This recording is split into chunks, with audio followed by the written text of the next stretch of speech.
story you are about to hear is true. Only the names have been changed to protect the innocent. NBC brings you Dragnet.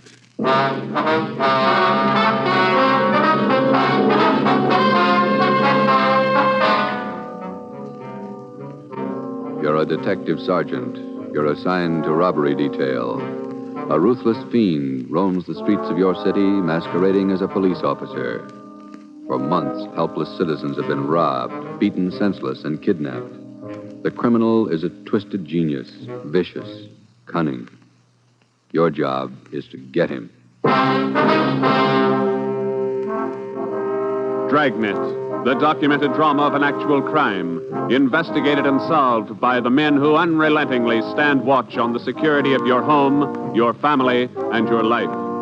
For the next 30 minutes, in cooperation with the Los Angeles Police Department, you will travel step by step on the side of the law through an actual case from official police files, from beginning to end, from crime to punishment. Dragnet is the story of your police force in action. It was Wednesday, June 4th. It was warm in Los Angeles. We were working the night watch out of robbery detail. My partner's Ben Romero. The boss is Ed Backstrand, chief of detectives. My name's Friday. I was on my way back from communications, and it was 11:13 p.m. when I got to room 27A. Robbery detail. Oh, hi, Joe. Hi, Ben. Did you get that message to call home? Yeah, bad news. What's the matter? That doggone kid of mine, chicken pox. Oh, again? Last year it was the mumps. Year before that, the measles. Every time I get set for a vacation, he decides to catch something. Well, forget it, Ben. Think what a comfort he's going to be in your old age. Go ahead, laugh. You'll find out. Yeah. How are you, Friday? Romero?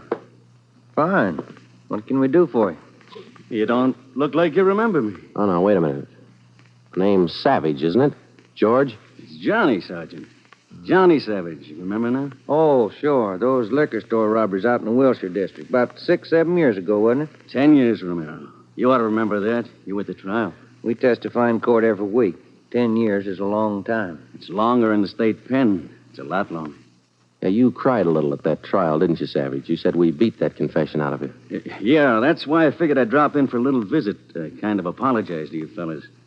You gave me a square deal. I guess I kind of lost my head. I figured I'd apologize. Oh, that's all right, Savage. When'd you get out? A couple of weeks ago. I did it the hard way. Served 10 flat.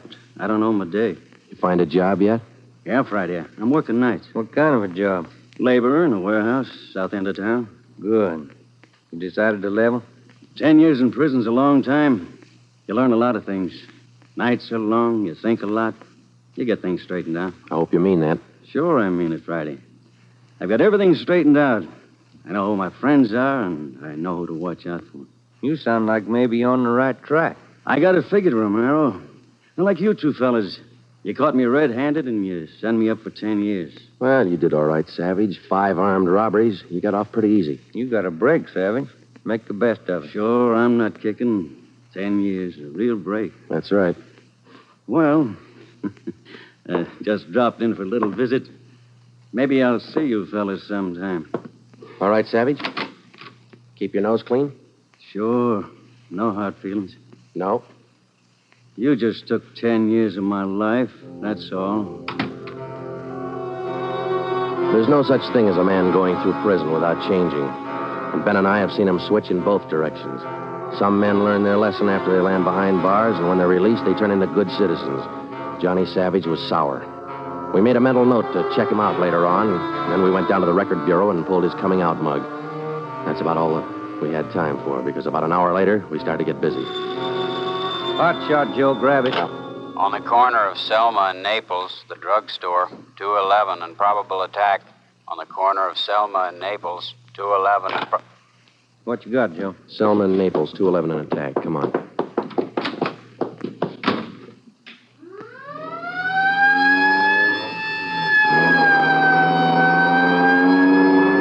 Here we are, Joe. Over there on the four corners. Yeah. All right. Come on. We got the story from the victim, the store owner, Mr. Thomas. For the most part, it was the usual rundown of an early morning holdup. There was only one exception. Oh, I've had young hoodlums try to hold me up before, but there was nothing like this one. How you mean, Mr. Thomas? Well, he came in here just before closing, and ordinarily I'd have kept an eye out because that's the time to look for him. But this fella came to the door and said he was a policeman, so I let him in. He looked like a cop. Barged right up to me and the wife behind the counter and pointed a gun. And she screamed, and he hit her in the face with the butt of the gun. Sergeant, it was horrible. That's the way it started, and that's the way it kept going. Because most of the victims and most people don't realize that as a citizen, they have the right to check on police officers' identification when in doubt.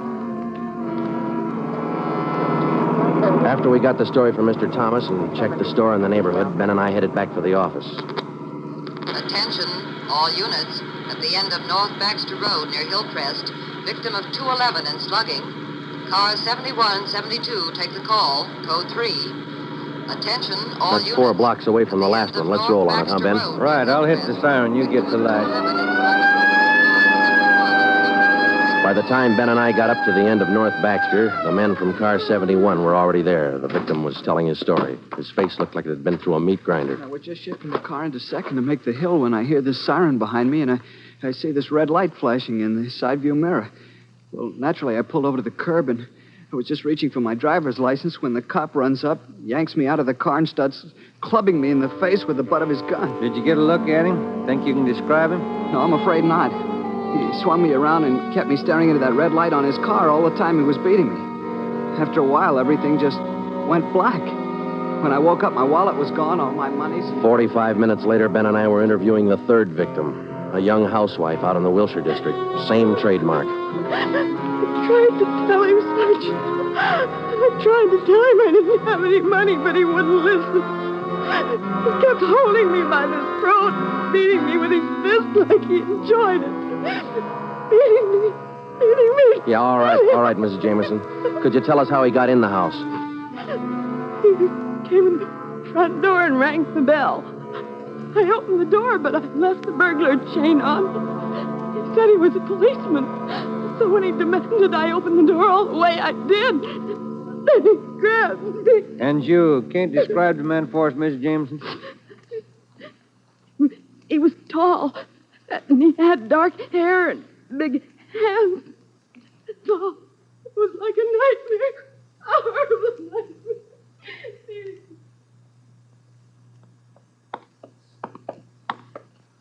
Tall, dark hair, big hands. Your guess the same as mine, Joe? Maybe. Let's wait and see. Come on, let's check with the boss. Hi, Mike. Hi. He's waiting for you in there. Come on, Ben. Chief of Detective's office. Hannon. Sit down. Yeah, Skipper. All right, you two, let's have it. The guy with the red light? Yes, the guy with the red light posing as a policeman. Why hasn't he been picked up? You know as much about it as we do, Ed. We got our first call around midnight. He knocked over a drugstore out on Selma. He hasn't stopped working since. Didn't you get any definite lead on him? No description, no license number? Nothing. He's tall, big hands, dark hair, that's all. Fine. Either of you got any ideas? Could be anybody, Skipper, with that description. You're sure it wasn't anybody on the force? We sent all the victims down to personnel. Lowry showed him the mug book of all police officers. Wasn't one of our men. Works fast. Drugstore, a motorist, a pedestrian, a housewife out in the Wilshire district. Went right in the house after her. 4 of them, right in a row. 5. Huh? There's a 20-year-old kid in the next room. Came in just before you got here. A couple of hours ago, he was sitting in a car with his girl up in Mulholland Drive. This red light bandit comes along, slugs him, and kidnaps the girl. Kidnapped? She still missing? Not a trace. When did this happen? A couple of hours ago. They brought the kid over from Georgia Street Hospital. We can talk to him now. He's had a bad time. Right in here. Okay. Pete, we're going to have to ask you a few more questions. Oh, yeah. Okay. It feels a little better now. This is Sergeant Friday and Sergeant Romero. Hi, Pete. Hi. Can you tell us what time the trouble started? Oh, about 10:15, 10:30. Sally and I were sitting in the car talking about where we were going on our honeymoon. We're going to be married next month.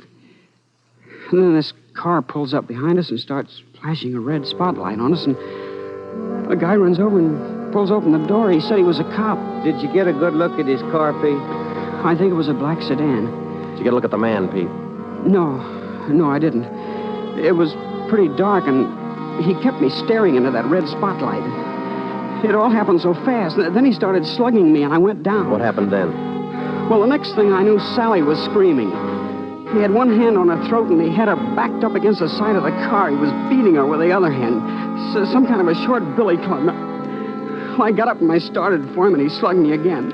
When I came to, Sally was gone. Anybody check the area up there, Ed? Yeah, Davis and Griffin. Didn't find a thing. Oh, Sergeant, you gotta find her. You got to. I wouldn't know what to tell her folks. I wouldn't know what to say. That's all right, Pete. We'll find her. You take it easy. Got a hot shot, Ed, up on Summit Road near Westmore. A woman, unconscious. Ambulance follow-up. Possible dead body. All right, Hannon. Look after Pete here. Friday, Romero, let's go. Up ahead, Romero, to the right. Okay, Skipper? Yeah, there's the ambulance and the cruiser car. Sure a lonely-looking spot. All right, come on. Hiya, Doc. What'd you find? Hiya, fellas. Right over here. Just gonna take her in. Where'd you find her? Over there, by the side of the road. Somebody driving by saw her. They called us. Any identification? This bracelet on her wrist. To my dearest Sally from Pete. December 25th, 1947. That's a girl, all right. What are the chances, Doc? I wouldn't bet on them. Pretty bad shape. Well, have you seen enough? Yeah. Friday, Romero, call the crime lab and check the area for footprints and tire tracks. I'll ride back in the ambulance with the girl. If she regains consciousness, I want to talk to her. All right? Okay, Ed. I'll meet you in the office by 8:30. We're working straight through till we get this guy. See you at the office, Skipper.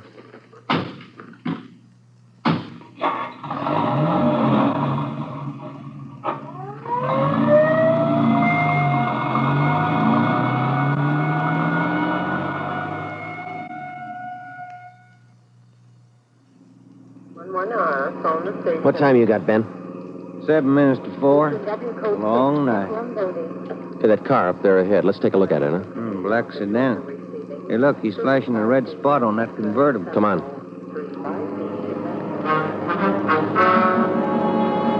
He sees us, Joe. He's pulling away. Get that gas pedal down to the floor. Already there. He's turning off right. Hit the siren. I'll get the light. We're gaining a little, Ben. Next corner to the left. Joe, where'd he go? It's a fancy driver. Try the alley up ahead to the left. Must have turned up that cross street. Get through the alley and double back on him. Right. There he is, Ben. Look out. Watch it, Joe. Watch it. He's going to ram us.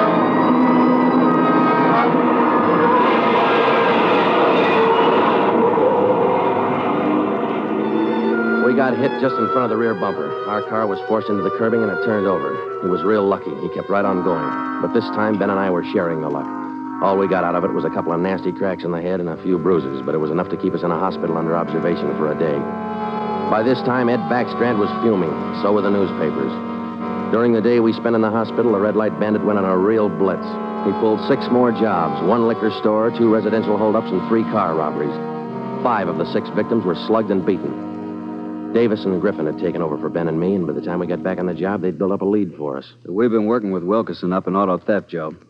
He's used 4 stolen cars already. We got the makes and numbers on each one of them. How about the dark sedan he was driving when he rammed us? The boys picked it up this morning out on Sepulveda. We're checking it for prints now. Oh, that's fine, Dave. You got any description on the guy yet? No luck there, Joe. He works too fast. Nothing at all? The same as you had.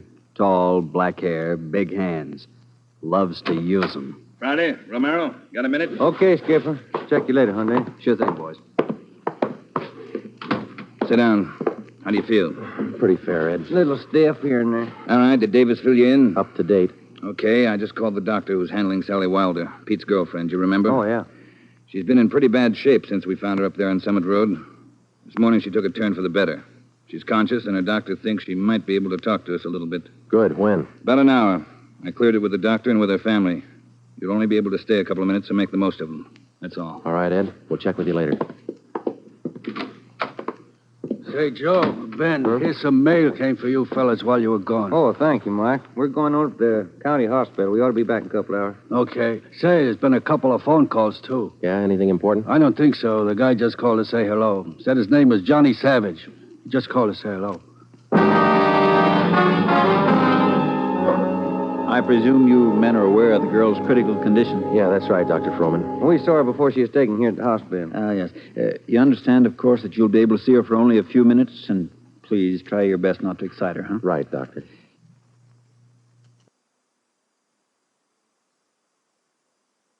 Sally isn't able to talk. Bad mouth and face injuries. So your questions will have to be answered simply yes or no and nod of the head. Okay, we got you. We only have a few questions, and we want to know if she can identify the man who beat her from these pictures we've got here. All right, Sergeant. This way, please. Thank you.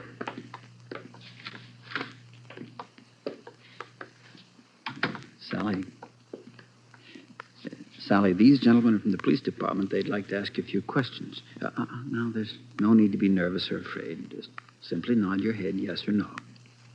Now, that's fine. All right, Sergeant. Sally, did you see the man who attacked you? Yes. She says yes. Did you get a good look at his face? You did. All right, Sally, now you can answer these three together, just yes or no. Was he tall? Did he have dark hair? Did he have large hands? He did. Ben. Oh, yeah, Jim. Hand me the folder. Yeah. Here you are. Thanks. Now, there's just one more thing, Sally. I'm going to show you some pictures. Now, take all the time you want before you make up your mind about each one. If you recognize any one of these men as the person who attacked you, just nod your head, all right? All right, it's fine. Good. Here's the first one. No? All right, here's the next one. No. How about this one? No? All right, here's another. Do you recognize him? This was the man? Are you sure, Sally? Thank you. That's all. Let's go. Did you find what you wanted, Sergeant? Yes, Doctor, we did. Here, it's this one. Nice-looking chap. Who is he, Sergeant? His name's Savage, Dr. Froman. Johnny Savage. When we got back to the office, we checked in with Ed Backstrand. In 5 minutes, an all-points bulletin and a full description of the suspect was broadcast to every radio car, every motorcycle officer, to every sheriff and law enforcement agency in Los Angeles and Southern California. By nightfall, the manhunt was on. More than a dozen extra patrol units were called in for duty that night, and when they pulled out of the police garage, the name, the picture, and the full description of Johnny Savage was in the possession of every officer. The same for the patrolmen, whether they walked a beat downtown or out in the residential areas. The picture of Johnny Savage went with them. Everything was done that could be done. On the second night of the manhunt, far out on the edge of town, Johnny Savage, the red light bandit, got his 12th victim, a 63-year-old storekeeper. Attention, all units. 939 Markham Street, near Clark. 211 and slugging, code 3. Ambulance dispatched. All units. 939 Markham Street, near Clark.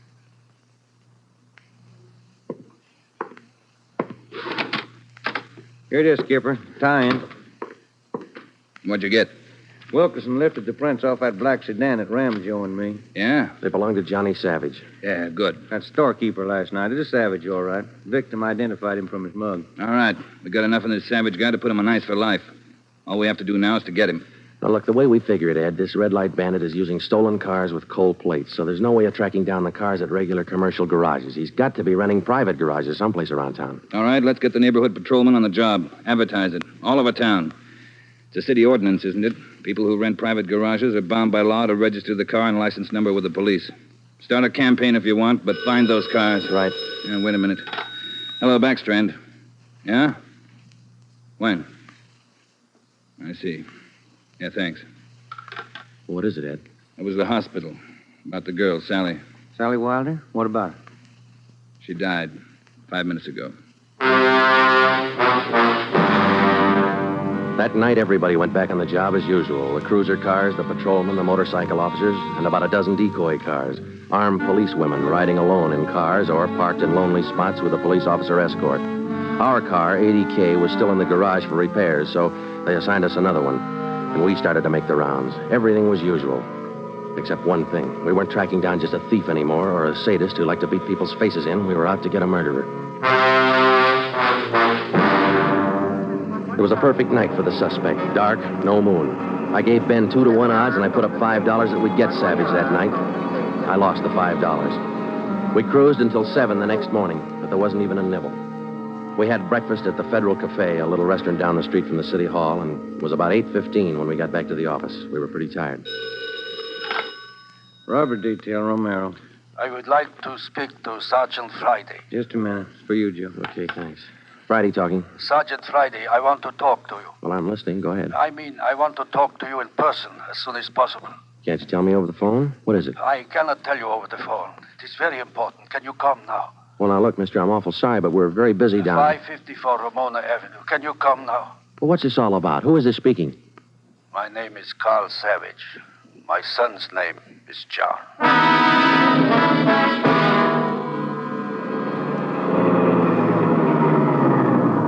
Here it is, Joe. Neat-looking little place. Yeah.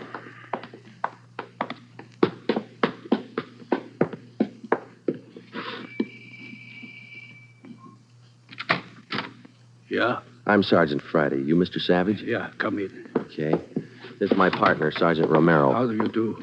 I will be brief, gentlemen. I am the father of John Savage.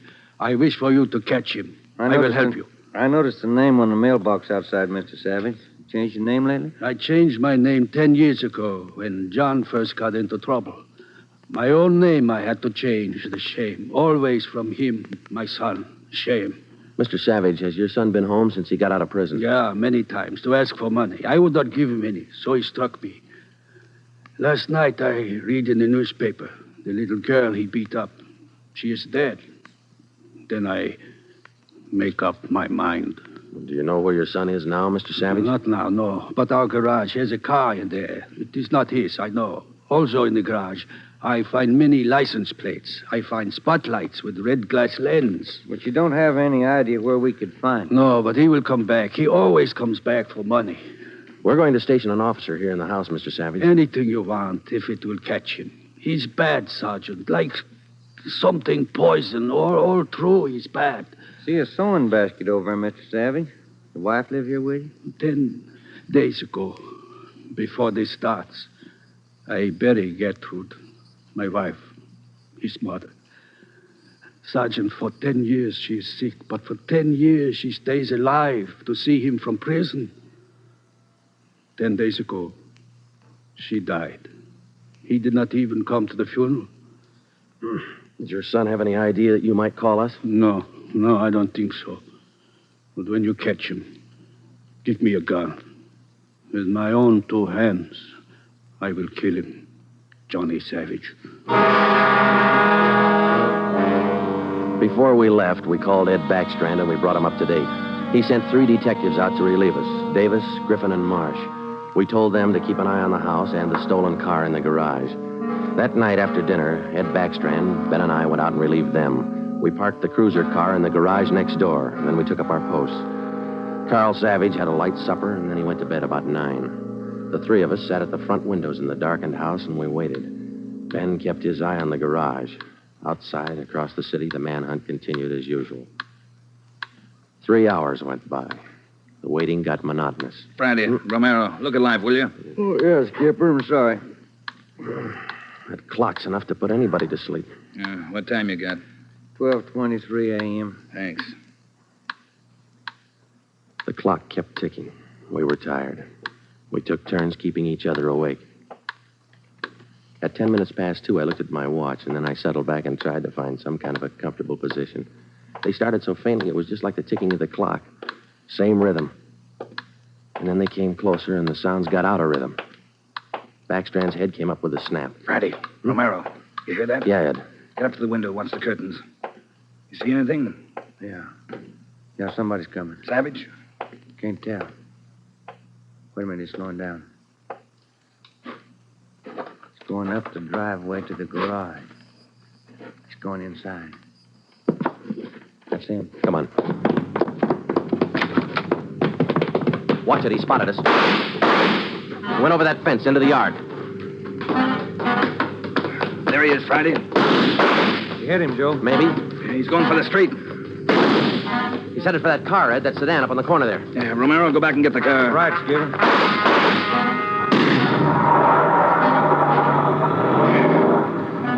Must have parked up the block before he came around. Where's Romero? I don't know. Oh, here he comes now. All right, let's go. Get that radio on, Joe. It's already on, Ed. All right, give him a call.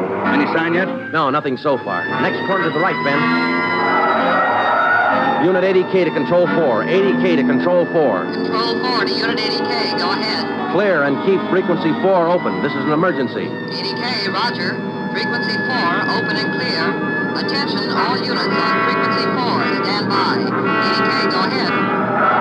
Yeah, there he is, Friday, up ahead. Dark blue sedan. Control 4, we are in pursuit of the possible red light bandit.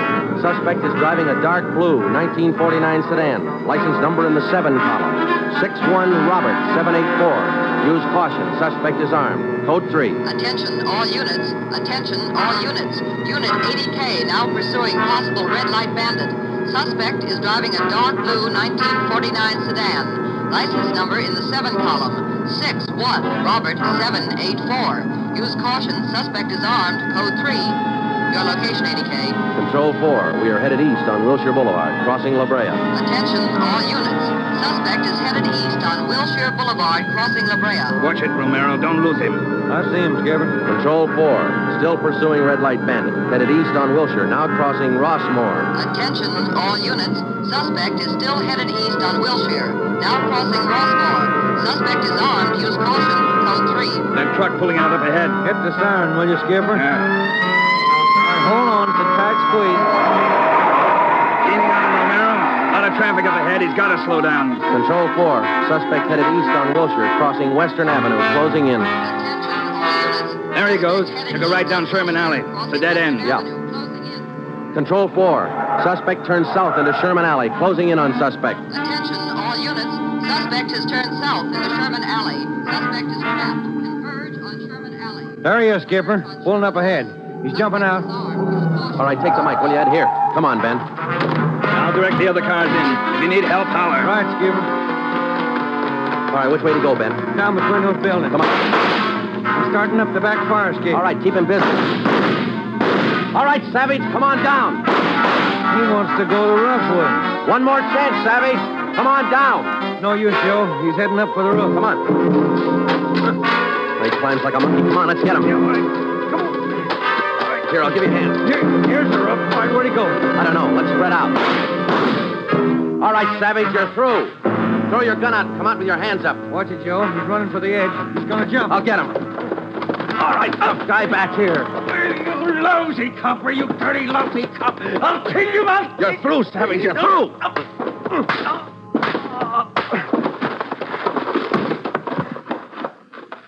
Good, Joe. Yeah. Throw the cuffs on, will you? Yeah, you just betcha.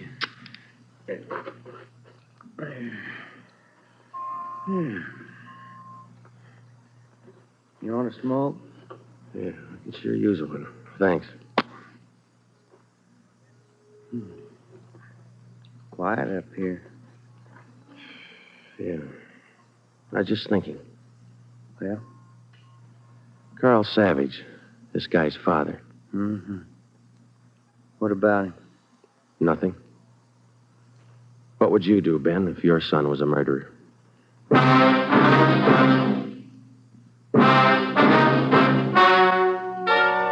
The story you have just heard is true.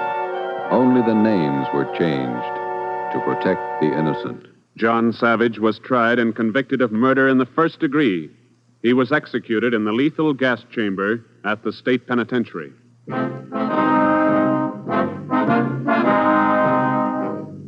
You have just heard the sixth in a new series of authentic cases from official files.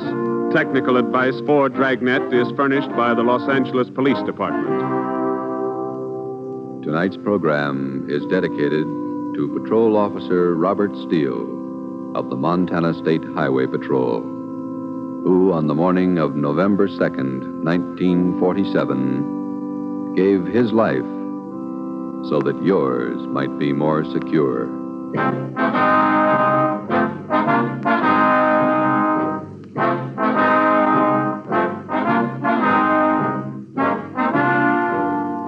Dragnet came to you from Los Angeles.